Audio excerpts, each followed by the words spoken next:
নমস্কাৰ,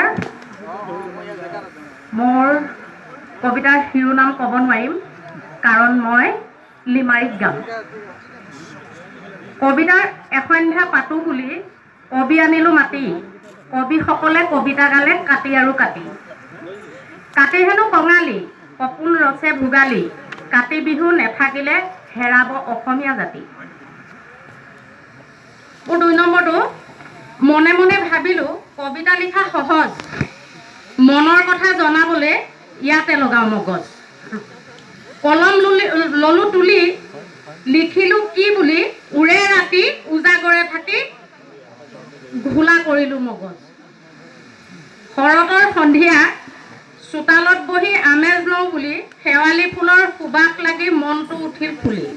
কবি বুলি নিজকে ভাবি ল'লোঁ, কল্পনাৰ সাগৰত ডুব দিলোঁ, মহৰ কামোৰণিত সৰ্ব শৰীৰ ভুবুৰা হ'ল ফুলি। নমস্কাৰ।